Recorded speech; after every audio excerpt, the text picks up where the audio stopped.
Ça va être quand même un peu plus intéressant que ce que cela a été durant les derniers mandats, où en fin de compte, le degré des libertés, même toute l'histoire de la Ve République, où le degré des libertés des parlementaires est inexistant et où le 49-3 suffit à les faire trembler et à les faire se coucher platement. Quelquefois, on pense qu'ils ont juste été élus pour savoir se coucher rapidement d'ailleurs. Monsieur Bompard, bonjour. Bonjour. Nous sommes au lendemain des élections législatives et de ce deuxième tour qui a vu, il faut bien le dire, une surprise, est-elle historique, je ne sais pas, mais en tout cas une surprise réelle, puisque ni les sondeurs, ni les journaux, ni même nous, il faut bien l'avouer, n'avions vu arriver cette vague RN. Alors, la bonne surprise, c'est que notre députée Marie-France Loraux est réélue, confortablement, peut-on dire, même à 57%. Mais au-delà, on voit l'élection donc, de 89 députés RN faire leur entrée à l'Assemblée nationale. Est-ce que cela vous réjouit ou est-ce que cela vous dit que les choses bougent, mais en fait sans réellement bouger, quoi. C'est-à-dire, est-ce que c'est la surprise historique que ce qui me réjouit, c'est que enfin les annonceurs de résultats se sont totalement trompés. Ça, c'est une raison d'une profonde jouissance et je m'en goberge puis le résultat et je continue. Que ça ait profité au Rassemblement national est une bonne chose, mais ça a profité encore plus à l'extrême gauche, à NUPES, parce que l'extrême gauche a exploité avec beaucoup d'intelligence ce deuxième tour, avec une intelligence remarquable, et qui est d'autant plus remarquable qu'elle a été unique, alors que le Rassemblement national aurait dû avoir le bon sens, l'intelligence de faire pareil. Et à ce moment-là, on laminait complètement le parti présidentiel, et enfin, on avait l'espoir de changer les choses. Tandis que là, l'écrasement a eu lieu, certes, mais pas suffisant. Et je pense que le président de la République trouvera assez de députés à acheter, ou à droite ou à gauche, pour trouver une majorité, et pour qu'en fin de compte, rien ne change, et que tout continue d'être pour le mieux dans le meilleur des mondes possibles, comme le disait Pangloss. Ceci étant dit, ça va être quand même un peu plus intéressant que ce que cela a été durant les derniers mandats, où en fin de compte, le degré des libertés, même toute l'histoire de la Ve République, où le degré des libertés des parlementaires est inexistant et où le 49-3 suffit à les faire trembler et à les faire se coucher platement. Quelquefois, on pense qu'ils ont juste été élus pour savoir se coucher rapidement d'ailleurs. Là, on peut avoir l'espoir que les députés jouent leur rôle et défendent leur idée, s'ils ne défendent pas l'intérêt commun, au moins de défendre leur idée. Donc, on risque d'avoir une animation, et s'il y a une animation, il peut y avoir un intérêt du peuple à ce qui se passe dans le monde politique, parce qu'il ne faut pas oublier que si le peuple se désintéresse de la politique, c'est qu'il n'y a aucun intérêt à suivre la politique, il ne s'y passe rien.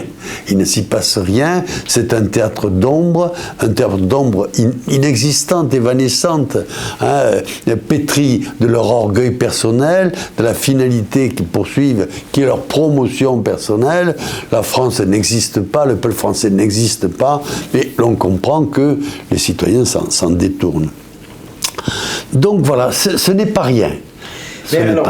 J'explicite un peu le sentiment parce que vous avez répondu à deux journaux, notamment l'Express et La Croix, sur votre expérience parlementaire d'il y a une trentaine d'années, à l'époque où le premier groupe Front National avait été formé en 1986 à l'Assemblée nationale.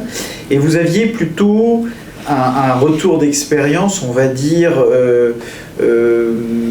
assez, comment dire, avec beaucoup de recul, pas simplement celui du temps, mais aussi, on va dire, celui de la politique, c'est-à-dire qu'est-ce que ça a donné, qu'est-ce qu'a donné cette génération politiquement. Est-ce que ce jugement-là, déjà d'une part, est-ce que vous pouvez nous le redonner, et d'autre part, Est-ce que ce jugement-là est aussi applicable aujourd'hui ? Alors d'abord, je ne suis pas la pitié, je ne sais pas de quoi demain sera fait. Ce que je sais, c'est que dans le passé tu as fait ça, parce que ça c'est concret.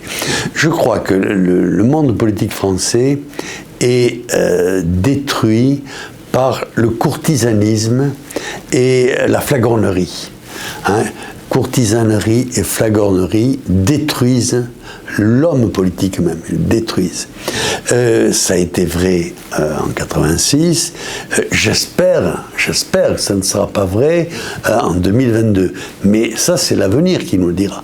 Parce que ce qui fait le sel de la politique, l'éthique de la politique, c'est la critique positive. C'est-à-dire pas le débat pour le débat, mais ce qui ne va pas, c'est ça qui ne va pas, et quelle est la solution? C'est ça. Or, cette critique positive, qui devrait être la vertu de tout homme politique, n'existe pas, détruite par le courtisanisme et la flagornerie. Donc je fais un appel auprès de tous les parlementaires pour une critique positive systématique, parce que certes nous avons besoin de critiques, mais nous avons aussi besoin de solutions. Et ce que j'appréciais beaucoup et que j'apprécie toujours beaucoup chez Eric, c'est que il y a la critique, mais il y a la proposition. Et si l'on établit systématiquement cette critique, cette opposition, les choses peuvent changer. J'ajoute que Eric n'a pas de député. Pourtant, en fin de compte, cette élection, c'est lui qui l'a faite. Parce que sans sa campagne du premier tour, nous n'aurions jamais eu ce résultat de deuxième tour que nous avons aujourd'hui. C'est lui qui l'a fabriqué, en parlant vrai, en ayant le courage de dire la vérité, ce qui lui a valu la vague d'opposition diabolique qui lui a été opposée, mais n'empêche que c'est grâce au travail qu'il a fait qu'on a ce résultat, aussi bien pour le Front que pour le NUPES, parce qu'il a agité le couscoussier et il a apporté une parole de vérité là où la règle, c'était le prêt à penser. Alors vous parlez bien entendu d'Éric Zemmour, je précise le nom quand même, mais alors justement pourquoi, question un peu bête, mais pourquoi si en effet il a eu ce rôle moteur dans la campagne, pourquoi ça ne se concrétise pas pour lui dans les urnes? D'abord, il n'est pas rentré dans les engrammes, dans les cerveaux. Rentrer dans un cerveau, ça prend du temps.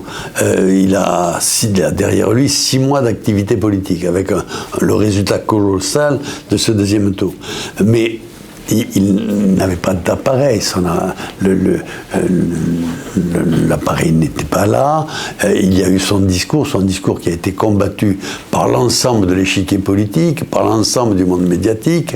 Et il était évident que le résultat serait difficile, d'autant qu'il n'est pas allé sur un terrain préparé de longue date.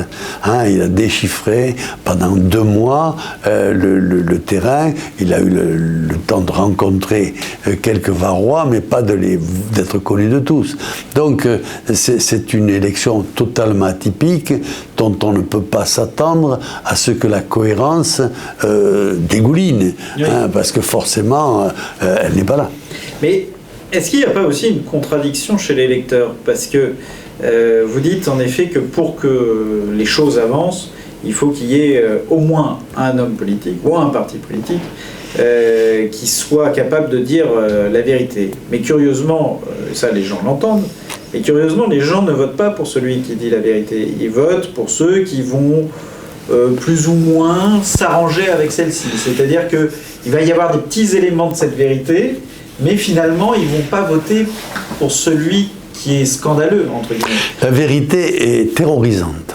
La vérité fait peur. Moi qui fais de la politique depuis fort longtemps, combien de fois, combien de centaines, voire de milliers de fois, parlant politique avec un homme que je ne connaissais pas forcément depuis longtemps, je sentais la progression, l'intégration de mon partenaire sur les idées que je défendais, et tout d'un coup, j'entendais littéralement, les volets se fermer. Pourquoi ? Parce que la personne que j'avais en face disait, si je continue d'être d'accord, je vais être obligé de faire quelque chose, je vais être obligé de militer. Et il y a une terreur de rentrer dans l'action qui fait que les individus se replient, se casernent chez eux, s'enferment, ne veulent plus entendre, ne veulent plus voir, et donc même ne veulent plus voter. Donc celui qui dit la vérité et qui le dit avec violence ou avec force n'en recueille pas les fruits tout de suite. Il faut du temps, et le temps, il faut se le donner. Hein. Le temps, ça prend du temps. Mais ça signifie du coup qu'il y a une... Ce que vous voulez dire, c'est que alors il y a un scandale de la vérité, on n'est pas le premier à le dire, bien entendu, mais il y a aussi ce phénomène quasiment, cette complicité finalement entre les hommes politiques d'aujourd'hui et les lecteurs qui s'arrangent sur un mensonge qui finalement convient bien à tout le monde, qui est celui de changeons le moins possible le statu quo et faisons comme si le péril n'existait pas. Oui, c'est le refus de voir, en fin de compte, le refus de voir la vérité, c'est la plus grande des lâchetés. Or, nous vivons à cette époque-là où le confort, la recherche du confort, passe avant tout, voir le confort intellectuel. Hein, et c'est vrai que de voir la réalité, c'est pas agréable à vivre, et c'est vrai que ça incite à faire quelque chose, et que faire quelque chose, c'est dangereux quand même. Hein. Oser penser, c'est pas facile, et c'est dangereux. Du coup, quel conseil vous donneriez aux jeunes députés, on va dire, peut-être pas ceux qui sont un peu aguerris, ou qui ont une expérience, voilà, mais on sait qu'il y a aussi de très jeunes députés qui font leur entrée à l'Assemblée nationale. Peut-être ne sont-ils pas corrompus encore, peut-être le sont-ils déjà, mais comme on n'a pas le pouvoir de sonder les reins et les cœurs, on va dire, quel conseil donneriez-vous justement à ces jeunes? Je l'ai déjà donné, c'est la critique positive. Analyser ce qui ne va pas, réfléchir à comment on peut y remédier et aller jusqu'au fond des choses. Ne pas rester aux apparences, aller au fond, aller chercher les causes et voir comment ces causes sont arrivées et comment on peut les détruire. Hein, c'est un travail. C'est un travail important et c'est un travail d'abord sur soi. Hein, aiguiser son intelligence, c'est tout le fond du problème. Merci Monsieur Bompard.